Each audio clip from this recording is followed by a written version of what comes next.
जय श्री राम। तो आज हमने फिर से एक हाजिर है जनरेटर के पास, जो कि हमारे पास बहुत सारी कमेंट ऐसे आई हुई थी जिसमें कि जनरेटर की वायरिंग के बारे में, यानी कि अल्टरनेटर के वायरिंग के बारे में तो मैंने पहले से बता रखी है कि वायरिंग करना चाहते हो तो कैसे उसकी कनेक्शन की जाती है अंदर वायर का। लेकिन कितने लोगों की कन्फ्यूज़न ये रहती है कि आखिरकार जो अल्टरनेटर से जो वायर आते हैं वो आपका ऊपर वाला जो डैबोर्ड होता है उसमें कौन सी वायर कनेक्शन की जाती है, साथ साथ जो लोड प्लेट होती है उसमें कौन से कनेक्शन की जाती है।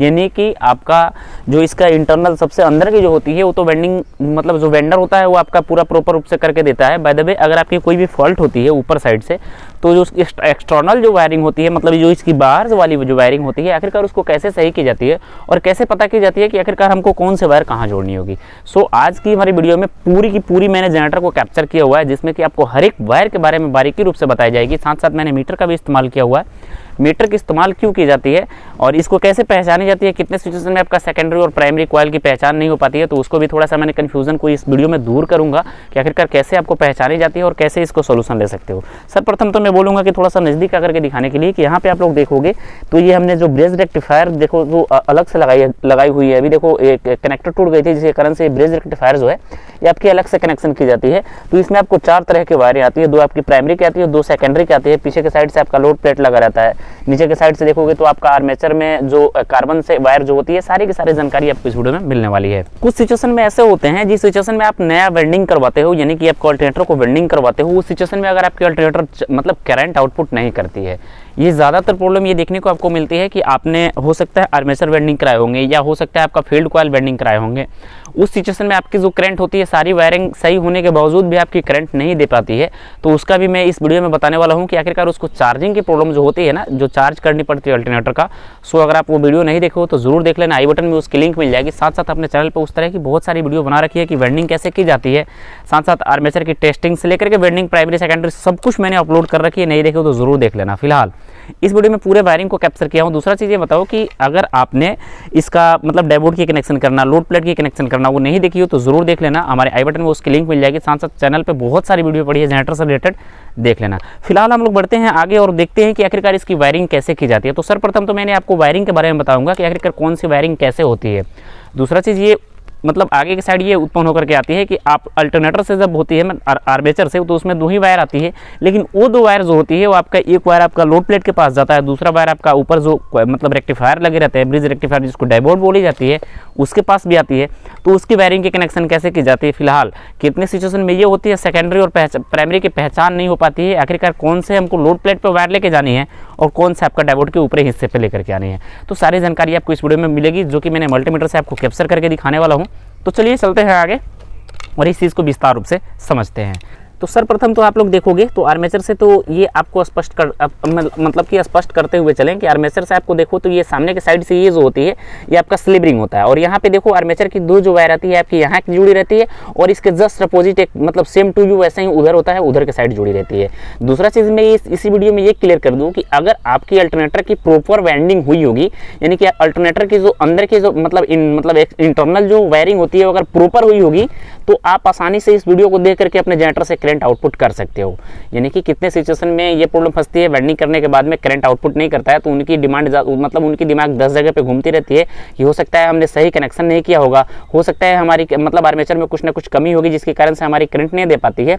तो उस सिचुएशन में अगर आपकी प्रॉपर वेल्डिंग हुई होगी तो फिर आप इस वीडियो के माध्यम से पूरा का पूरा करंट ले सकते हो। तो जैसे मैंने बताया आपको एक वायर यहाँ पे जुड़ी रहती है जो कि आप देख सकते हो एक कॉटन टेप के सहारे ढकी रहती है और सेम अकॉर्डिंग एक उस साइड भी जुड़ी रहती है। तो ये सिंगल फेज की आपकी जनरेटर है, ये चीज़ आप लोग बिल्कुल भी ना ध्यान देना कि आपकी 2.5 kV का अल्टरनेटर है तो इसका कनेक्शन दूसरा होगा, 5 kV का दूसरा होगा, ऐसा बिल्कुल भी नहीं है। 2.5 kV हो, 5 kV हो, 7 kV हो, सिंगल फेस हो, ट्रिपल फेस हो, सारी की सारी कनेक्शन सेम ही होता है। तो चलिए ये आपका सिंगल फेस की जनरेटर है तो ये 2 स्लिपिंग देख रहे हो, अगर 4 मतलब आपके 3 फेस की होगी तो इसमें 4 स्लिपिंग लगे होंगे।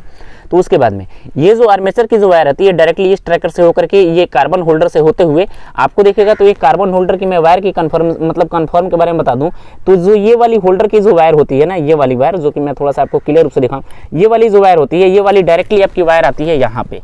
ये जो आपकी डायबोर्ड दिखाई दे रहा है ना, इस डायबोर्ड के एक हिस्से पे आता है, हो सकता है इस पे आया होगा या हो सकता है इस पे आया होगा, तो ये चीज़ ध्यान देना। दूसरा चीज़ ये कि डायबोर्ड पे आप लोग एक चीज़ देखोगे तो एक धारी बनाई रहती है, यहाँ पे देखोगे तो एक धारी सी बनाई रहती है, 2 धारी एक साइड मिले होंगे और 2 बेधारी एक साइड मिले होंगे, और एक धारी एक बेधारी एक साइड और एक धारी एक बेधारी एक साइड, तो जिस साइड मतलब एक धारी और एक बेधारी होगा उस साइड से लाइट आउटपुट होता है, यानी कि ये सिरे से और ये सिरे से लाइट आउटपुट होता है। थोड़ा सा आप क्लियर व्यूज के साथ देखोगे तो यहाँ पे आपको दिखाई दे देंगे कि जो जिस साइड से दो धारियाँ आपस में बनी रहती है इस तरह से, तो यहाँ पे आपको जो पतली वाली कॉइल होती है उसका कनेक्शन आता है प्लस माइनस का। दूसरा चीज़ ये तो आप समझ गए होंगे कि इसकी एक वायर जो होती है यहाँ से आपकी ये कार्बन होल्डर के ऊपरी वाले हिस्से से एक वायर डायरेक्टली आपका ऊपर वाले कॉइल के पास आता है, और जो इसका दूसरा वाला वायर होता है यहाँ वाला, ये डायरेक्टली आपका जाता है इस लोड प्लेट में। ये जो लोड प्लेट होता है ना यहाँ पे आया रहता है। तो मैं थोड़ा सा इधर के व्यू से दिखाऊं तो आपको दिखाई देगा कि ये वाली जो दोनों वायरें हैं, आपको दिखाई दे रहे होंगे कि दोनों वायरें आपकी कहाँ से आ रही हैं। तो एक वायर तो आपको स्पष्ट रूप से दिखाई दे रहा होगा कि जैसे मैंने बताया आपको, ये वाली जो वायर है या वही ये वाली वायर, ये आप देख सकते हो कार्बन होल्डर की इस वाली सिरे से आई है, जो कि आप देख सकते हो यहाँ से जुड़ी होती है और डायरेक्ट आपका लोड प्लेट में आया हुआ है। और जो दूसरा वाला लोड प्लेट का जो दूसरा वाला इसी सिरे का दूसरा वाला वायर होता है, ये आपका डायरेक्टली यहाँ से निकलता है और डायरेक्टली आपका फिर से एक सिरे पे आ जाता है। यानी कि जो लोड प्लेट से एक वायर जो आर्मेचर से जो स्लिप रिंग से एक वायर डायरेक्टली यहाँ पे आ गई, और दूसरा वाला जो वायर होता है ये आपका इस होल्डर के सहारे होते हुए घूमते हुए फिर से यहाँ तक आता है। तो ये आपने क्लियर कर लिया होगा कि जो आपकी आर्मेचर से जो करंट निकलती है वो डायरेक्टली आपका एक लीड यहाँ पे आ जाता है और दूसरा लीड आपकी इस होल्डर के माध्यम से होते हुए यहाँ तक पहुँचती है। तो ये चीज़ तो आप अभी तक क्लियर हो गए होंगे कि मतलब कैसे इसका मतलब जो आर्मेचर की जो वायर होती है वो उसका कनेक्शन कैसे होता है। चलिए अब बात करते हैं फील्ड कॉइल से। तो फील्ड कॉइल से आपको 4 तरह की वायरें देखने को मिलेगी। जैसे यहाँ पे देख सकते हो, यहाँ पे दो आपका ब्लैक जो होगा ये आपका मोटे वाले कॉइल का होगा। जो फील्ड कॉइल की बेंडिंग की जाती है 2 कॉइलों से की जाती है, एक पतली और एक मोटी कॉइल से। तो जो मोटी वाली कॉइल होती है यहाँ से इस वाली कॉइल से होती है। कितने मैकेनिक ये गलती करते हैं कि दोनों वायर, यानी कि हम लोग जो बेंडिंग करते हैं आप लोग देखोगे जो मोटी वाली कॉइल होती है उसको मोटे वायर से हम लोग लीड लेते हैं, और जो पतली वाली कॉइल होती है उसको हम लोग पतले वायर से लीड लेते हैं। ऐसे देख सकते हो आप, ये जो पतली वाली वायर दिखाई दे रहा है आपको, जो पतली कॉइल की है इसलिए इससे पतली वाली वायर से इसको लीड ली गई है, इससे पहचान प्रॉपर रूप से हो पाती है। तो एक चीज़ ये कमांड करोगे, जो मोटी वाली कॉइल है ये आपका मेन मतलब जो लोड का होता है वो लगा कॉइल होता है, जो इसमें आर्मेचर में जो मोटी वाली वायर डाली रहती है उसका कॉइल ये हो जाता है। और जो पतली होता है वो आपको थोड़ा सा मैं इधर के साइड से दिखाने की कोशिश करूँ तो यहाँ पे देखो, ये जो पतली वाली वायर है ना, यहाँ से निकल करके यहाँ से आपको दिखाई देगा ये दोनों वायर आपस यहाँ से निकलेगी और डायरेक्टली आपका ये दोनों वायर यहाँ पे आ जाएगी। जो कि ये वाला वायर जो आप देख रहे हो, मैं आपको दिखाने की कोशिश करूँ, ये वाला वायर मतलब ये और ये वाला वायर, जो दोनों वायर है ना ये आपका पतली कॉइल का अल्टरनेटर का जो मतलब पेंडिंग होता है, इसका पतला वाला कॉइल उसका है। फील्ड कॉइल की जो पतली वाली कॉइल होती है उसका है। अब एक चीज़ ये कमांड करोगे कि यहाँ पे कितने अल्टरनेटर में एक साइड जो जिस साइड आपका लोड प्लेट होता है उसके जस्ट अपोजिट साइड देखोगे तो इस तरह की वो 2 वायरें निकाली रहती है। तो ये एक्चुअल में जो पतली वाली वायर होती है ना उसी की वायर होती है, इसमें बस कट कर दी जाती है बीच में, जिसके कारण से आप यहाँ पे रेजिस्टेंस लगा सकते हो। तो रेजिस्टेंस अभी देखो हमने नहीं लगाए हैं और डायरेक्टली यहाँ पे देखोगे तो आप टेप कर दी गई है, यानी कि दोनों वायर को आपस में जोड़ दी गई है, जो कि डायरेक्टली वाला वायर यहाँ पे आपका आ जाता है। कितने कन्फ्यूजन में ये रहती है कि जो मोटी वाली वायर होती है उसको कैसे पहचानी जाती है और जो पतली वाली वायर होती है उसको कैसे पहचानी जाती है। कितने रिवेंडर ये गलती करते हैं कि दोनों वायर को एक ही डिजाइन से और एक ही वायर से निकाल देते हैं, जिससे पहचानने में थोड़ी सी दिक्कत हो जाती है। तो इसका पहचान करने के लिए आपको मल्टीमीटर का प्रयोग करना पड़ेगा, और मल्टीमीटर का प्रयोग करने के लिए आपको कैसे इसकी विधि होगी सारी जानकारी मैं बता देता हूँ। मल्टीमीटर को आपको कंटिन्यूटी मोड पर डाल लेना है। जैसे ये देखो कंटिन्यूटी मोड में हमने डाल रखी है। अब जो अल्टरनेटर के जो फील्ड कॉइल की जो मोटी वाली कॉइल होगी उसमें क्या होगा, यहाँ पे रीड बहुत ही कम आएंगी, जो रीड इसकी होगी ना बहुत ही कम आएंगी और बर्जर आपका ज़्यादा मिलेगा। तो ये वाली वायर आपको मैं दिखाने का कोशिश करूँगा, थोड़ा सा बोलेंगे इधर से आने के लिए। तो ये जो दोनों वायर हैं ये आपका फील्ड कॉइल से आ रही है, ये वाली वायर फील्ड कॉइल से आ रही है, और डायोड के ऊपरी हिस्से से आकर के जुड़ रही है। जैसे आपको दिख रहा होगा ये वाली वायर होती है यहाँ आई है, और दूसरी वाली यहाँ वाली वायर होती है यहाँ आई है। तो फिर से मैं इस दोनों को यहाँ से रीड करता हूँ तो आपको दिखाई देगा कि इसमें आप थोड़ा सा मीटर पे ध्यान देना। तो यहाँ पे जैसे मैंने आपको बताया कि इसकी रीडिंग बहुत ही कम आएगी, जैसे आपको दिखाई दे रहा होगा मात्र 2 रीडिंग आ रही है और कंटिन्यूटी अधिक आ रही है। यानी कि ये जो वायर होती है ना हमारी डायरेक्टली फील्ड कॉइल की मोटी वाली कॉइल होती है। दूसरा चीज़ ये कि मोटी वाली कॉइल के साथ साथ एक आपको बॉडी अर्थ भी चेक करनी पड़ती है कि हो सकता है आपके अल्टरनेटर में कोई बॉडी अर्थ तो वगैरह तो नहीं है। तो हमारी इसमें बॉडी अर्थ बिल्कुल भी नहीं है। तो इस तरह से आपको पहचान करनी होगी कि जो मोटी वाली कॉइल होगी उसमें आपको बर्जर ज़्यादा मिलेगा, ऐसे दिख रहा होगा बर्जर ज़्यादा मिलेगा। जो मीटर में आपको रीड दिखाई दे रहा होगा बर्जर कंटिन्यूटी ज़्यादा मिलेगी, पॉइंट रीडिंग बहुत ही कम मिलेगी। तो इससे आप पहचान कर सकते हो कि ये वाली कॉइल जो है मोटी वाली कॉइल है। और जो मोटी वाली कॉइल है कभी भी ध्यान ध्यान रखना है कि वो आपके फील्ड कॉइल के पिछले वाले हिस्से पे आती है। यहाँ पे ये जो दोनों मोटी वाली कॉइल होती है फील्ड कॉइल की, वो डायरेक्टली लोड प्लेट के पिछले वाले हिस्से पे आती है। अब बात करते हैं पतली वाली कॉइल। तो जैसे मैंने आपको बताया कि पतली वाली जो कॉइल होती है डायरेक्टली के साइड ऊपर के साइड रहती है, यहाँ पे रहती है। तो इसको रीड करने के लिए हमने देखो ये दोनों पतली वाली कॉइल का इसका लीड हो जाता है, यानी कि एक यहाँ से है, ये देखो ये पतली वाली कॉइल की एक लीड यहाँ है, ये पतली है और ये पतली है। तो हम इसमें से एक डायरेक्टली इसको कम कर लेंगे। अब देखो इसमें क्या होगा, इसमें आपको वैल्यू अधिक आएगी, यहाँ पे कंटिन्यूटी का वैल्यू अधिक आएगा और आपका पॉइंट इसमें बहुत ही कम आएंगे। जैसे यहाँ पे देखो इसकी रीडिंग कितनी आ रही है, जैसे मैंने आपको बताया कंटिन्यूटी इसमें बिल्कुल भी नहीं आएंगे, इसमें आएंगे आपका रीडिंग जैसे 138, ये आपका कॉइल का वैल्यू शो कर रहा है। तो जिस पॉइंट में आपका कॉइल का वैल्यू 138 हो सकता है, अल्टरनेटर 2.5 kb के है तो 138 शो करता है। आपका अल्टरनेटर अगर 5 kb का हो, 7 kb का हो तो ज़्यादा भी हो सकता है, कम भी हो सकता है, बट इसमें कंटिन्यूटी नहीं आएगी। जो आपका आर्मेचर का जो पतला वाला कॉइल होता है ना, उसका अगर आप चेक करोगे तो उसमें कंटिन्यूटी नहीं आएगी, उसमें रीड आएगी। हो सकता है ये रीड बढ़ भी सकती है और कम भी हो सकती है। इस चीज़ पे बिल्कुल भी ध्यान न देना कि हो सकता है ये 2.5 kb का अल्टरनेटर इसलिए इतना शो कर रहा है, आपका 5 kb का हो, 7 kb का हो तो दूसरा भी शो कर सकता है, लेकिन इसमें बर्जर नहीं आएगी।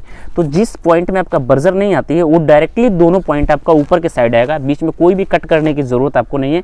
डायरेक्ट आपको ला करके जो मैंने जैसे बताया आपको 2 धारी एक साइड बनाई रहती है और 2 बेधारी एक साइड बनाई रहती है, वहाँ पे आपको जोड़ना है। अभी भी जोड़ना नहीं है, जैसे आपने अल्टरनेटर को न्यू वेल्डिंग करवाया है तो ये जो दोनों वाली वायर होती है ना, पतली वाली वायर, ये आपको ऊपर के साइड ला करके ओनली वन छोड़ देना है।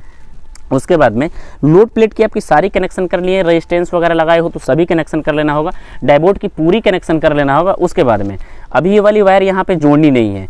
जोड़ने के बाद में जैसे ये वाली वायर ऊपर ला करके छोड़ लियो, बाकी जो भी हो सब क्लियर कर लियो। उसके बाद में इसके आउटपुट में एक 100 वाट की बल्ब लगा लेनी होगी, 100 वाट की बल्ब एक लगा लेनी होगी। बल्ब लगाने के बाद में उसके बाद में सब कुछ अपडेट होने के बाद में लोड प्लेट का वायर कनेक्शन सब कुछ करने के बाद में ये टोटल जो दोनों पतली वाली वायर है आपको कहीं भी अभी कनेक्ट नहीं करना होगा, ओपन साइड रखना होगा। इसलिए मैं बता रहा हूँ क्योंकि इसमें आपका प्लस और माइनस 2 होता है, अगर प्लस माइनस भी चेंज हो जाता है तो आपकी करंट नहीं देगी।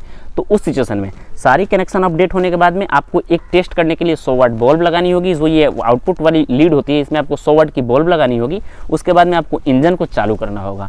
इंजन को जब चालू करोगे उसके बाद में जब इंजन आपकी रनिंग में आ जाएगी तो उस सिचुएशन में जो पतली वाली जो दोनों कॉइल आप हटा रखे हो अलग, तो जैसे मैंने आपको बताया कि ये जो लीड लगाए हो ये प्लस की होती है और जिस साइड मतलब धारी नहीं है उसको माइनस को बोली जाती है। अगर आपने इस चीज़ पे नहीं देखा होगा तो हमने ऑलरेडी डायोड की टेस्टिंग की वीडियो बना रखी है, मतलब इसको कनेक्शन कैसे की जाती है उसकी वीडियो बना रखी है। नहीं देखो तो ज़रूर जाकर के चेक कर लेना। तो जो दोनों एक साइड होगी, जो दोनों बेस एक साइड होगी तो वहाँ पे ला करके ओनली वन वायर को टच करना है। टच जैसे ही करोगे तो अगर ये राइट साइड होगी यानी कि आपका प्लस में प्लस और माइनस में माइनस होगा तो आपका बल्ब जो होगा जलने लगेगा। जैसे ही इसको टच करोगे तो आपका प्लस का प्लस होगा, माइनस का माइनस होगा तो बल्ब जलने लगेगा। अगर बल्ब नहीं जलती है टच करने के बावजूद तो फिर से वायर को चेंज कर लेना होगा, यानी कि इधर का वायर इधर कर लेना और इधर का वायर इधर कर लेना होगा, जिससे आपकी जैसे ही टच करोगे तो फिर आपकी बल्ब जलने लगेगी। अगर उस सिचुएशन में भी नहीं जलती है तो फिर पहले आप जनरेटर को चार्ज करो। चार्ज करनी भी पड़ती है क्योंकि फील्ड कॉइल और अल्टरनेटर जैसे ही बेंडिंग की जाती है तो उसको एक चार्ज करनी पड़ती है। चार्जिंग का भी वीडियो मैंने दे रखी है कि कैसे इसको बहुत ही आसान तरीके से चार्ज की जाती है। उसके बावजूद अगर उसके बाद में जब मैंने जैसे बताया कि टचिंग उठा ली, आपकी करंट 100 वाट की बल्ब जलने लगी, तो उस सिचुएशन में आपको कम से कम इस पे जनरेटर पे 2000 का लोड देना होगा। किस लिए देना होगा ये भी मैं बताता हूँ। मान लीजिए आपने 100 वाट का बल्ब लगाया, एक बल्ब लगाया जल रहा है, लेकिन जैसे ही आप जनरेटर पे लोड देगो तो उस सिचुएशन में क्या होती है, करंट बैठ जाती है नीचे के साइड। तो अगर करंट दब जाती है, बल्ब जलना बंद हो जाता है। जैसे ही 1000-2000 की लोड जाती है तो बल्ब जलना बंद हो जाता है। तो उस सिचुएशन में क्या करनी पड़ती है, जैसे मैंने आपको बताया, जैसे मैं बोलूँगा कि जो फील्ड कॉइल से जो मोटी वाली वायर है ना यहाँ पे, तो मान लीजिए आपने एक यहाँ वायर जोड़ा है, जैसे यहाँ वायर एक जोड़ा है और एक यहाँ वायर जोड़ा है, तो ये फील्ड कॉइल की मोटी वाली कॉइल है। तो मतलब लोड अगर बंद हो जाए तो उस सिचुएशन में ये वाली वायर यहाँ करना होगा और ये वाली वायर यहाँ करना होगा, यानी कि इसको सिंपल सा चेंज कर लेना होगा, जिससे क्या होगा आपका प्लस का प्लस और माइनस का माइनस कंटिन्यू रूप से हेवी ड्यूटी के साथ इसको मैग्नेट मिलती रहेगी और आपकी जो अल्टरनेटर होगी परिपूर्ण रूप से करंट देती रहेगी। तो जैसे मैंने बताया आपको हर एक चीज़ के बारे में समझाया कि आखिरकार इसको कैसे वायर की कनेक्शन कैसे की जाती है। अगर इससे भी आपको समझ में नहीं आती है तो फिर बताओ मैं कैसे बता सकता हूँ आपको। मैं आशा करता हूँ कि ये जानकारी बहुत अच्छे से समझ में आ चुकी होगी, क्योंकि अगर समझ में नहीं आती है तो वीडियो को 1-2 बार रिप्ले करके देख लेना, आपको प्रॉपर रूप से समझ में आ जाएगी कि कौन सी वायर हमको कहाँ जोड़नी है। या आपको डाउट होती है तो इंस्टाग्राम आईडी से दिख रही है, वहाँ पर डायरेक्ट मैसेज के साथ हमसे जुड़ सकते हो। जैसे मैंने बताया आपको मीटर से पहले टेस्ट करना है, उसके बाद ही आपको वायर को जोड़ना है। अगर गलत वायर की भी कनेक्शन कर देते हो तो फिर से आपकी कॉइल जल सकती है। और यहाँ तक करने के बाद तो भी अगर आपकी करंट नहीं देती है तो हो सकता है आपकी जो रिबाइंडिंग हुई है उसमें आपने कोई मिसमेंड वायर किए हो, जिसके कारण से आपकी वायर की मैग्नेट प्रॉपर नहीं मिल पा रही है और आपकी जनरेटर नहीं चल रही है। तो कनेक्शन का भी वीडियो मैंने दे रखी है, चार्जिंग का भी वीडियो दे रखी है, डायोड कनेक्शन का भी वीडियो दे रखी है, नहीं देखो तो जरूर जाकर चेक कर लेना। ये था छोटी सी जानकारी आपको वायर कैसे जोड़ी जाती है। आशा करता हूँ बहुत अच्छे से समझ में आ चुकी है। समझ में आ चुकी है तो प्लीज़ वीडियो को लाइक, चैनल को सब्सक्राइब कर लेना। मिलता है नई जानकारी के साथ, आपका भाई प्रिंस। जय श्री राम।